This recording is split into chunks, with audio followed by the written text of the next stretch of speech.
All hell is breaking loose throughout the entire world as the tables have been turned against the United States, and the U.S. is now begging for help from Ukraine, while Donald Trump's chief propagandist, Caroline Leavitt, continues to mock and attack Ukraine. So the Trump regime is admitting that the Iranian Shahid drones are harder to actually hit down than they expected. And they now realize that only Ukraine has developed the technology itself outside of the United States, because Trump has not been helping the Ukraine, where the Ukraine's been able to shoot down these Shahid drones, and the Ukraine knows how to deal with these ballistic missiles. So now the Trump regime and also other countries in the Middle East are begging President Zelensky for help. And now President Zelensky says, all right, we're going to help you, but we need your help in the war against Russia from Russia's invasion against us. So that's our stipulation right there. And while that's taking place, Donald Trump's chief propagandist, Caroline Leavitt, is saying the reason that the United States is running out of munitions and why we now need a $50 billion supplemental spending package from the U.S. taxpayers is that all our weapons went to Ukraine. So she continues to attack Ukraine. I want to talk more about what's going on there in just a moment, but there's other breaking news across the world as hell is breaking loose from these Shahid drone attacks throughout the world. Qatar is suspending its LNG, liquefied natural gas production. Aluminum smelters in Bahrain and Qatar have declared force majeures, meaning emergencies to back out of contractual obligations. Several refineries in Saudi Arabia, UAE, Iraq are offline. The Strait of Hormuz has come to a standstill in China. China's government has told its largest oil refineries suspend exports of diesel and gasoline right now. The dangers of the Strait of Hormuz are such that China's saying we're not going to be taking any oil or crude from there right now. And so there are massive, massive economic issues that are spreading across the world right now. And this war is engulfing virtually everything. As Hassan al-Hassan explains, Iran's emphasis now is persistence, not volume. Yes, the rate of Iranian missiles and their barrages of their Shahid drones has slowed down, but Iran doesn't need to overwhelm air defenses. It needs to keep Gulf energy infrastructure and shipping through the Strait of Hormuz under credible threat, which it has right now, create instability in the region, harm the markets, and then just wait it out.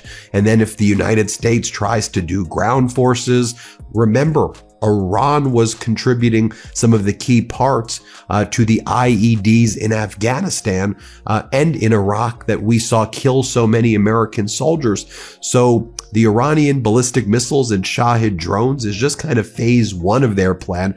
And Iran is now threatening to strike other tourist centers and other kind of main attraction areas throughout the Middle East and in the United States. More on that in a moment. But I want to go back to President Zelensky of Ukraine right now.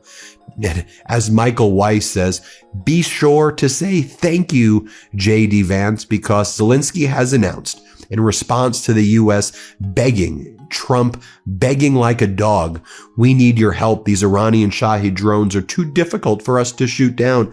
Zelensky said the following: I have tasked Ukraine's Minister of Foreign Affairs, together with intelligence agencies, the Minister of Defense, our military command, the NSDC Secretary, to present options for assisting the relevant countries and to provide aid in a way that does not weaken our own defenses here in Ukraine. Our military possesses the necessary capabilities. Ukrainian experts will operate on site, and teams are already coordinating efforts. We translated Zelensky's speech into English so you can hear for yourself using AI. Here's what Zelensky says about answering America's call for help. Play this clip. Our partners turn to us, to Ukraine, for help with Shahed defense, with expertise, with real work. There were requests regarding this from the American side as well.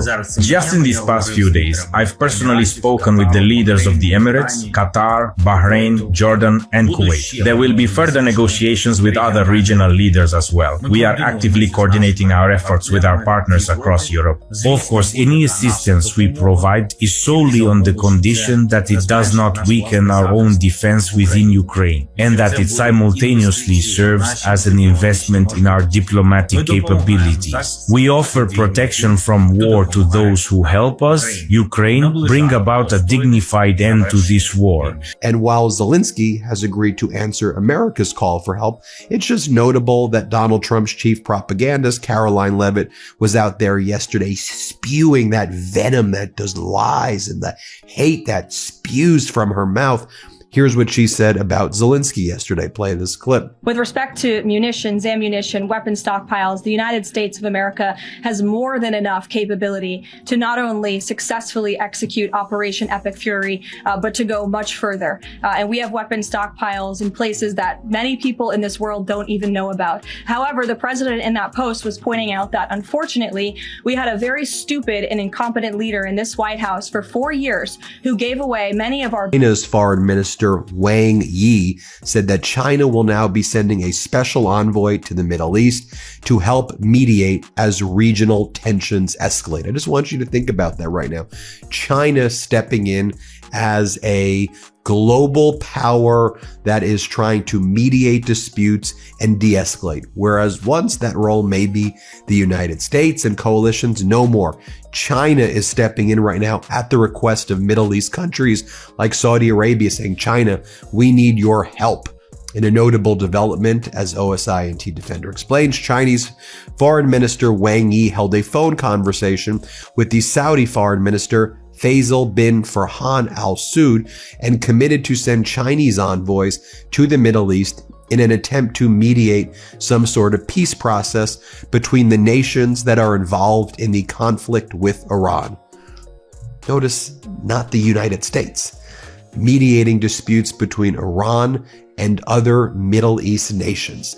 That's significant, right? So Qatar, Saudi Arabia, Qatar's in the UAE, Abu Dhabi and Qatar, Dubai, and UAE, Dubai, and Abu Dhabi, Qatar, Doha, Saudi Arabia, Bahrain, Jordan, Oman, these nations, Iraq, that have been struck by Iran, they're going to China, help us mediate, because the U.S. isn't going to do that, extricate us to stop Iran from striking us. Our tourism centers like Dubai, in UAE, Abu Dhabi, Doha, right, in Qatar, they've presented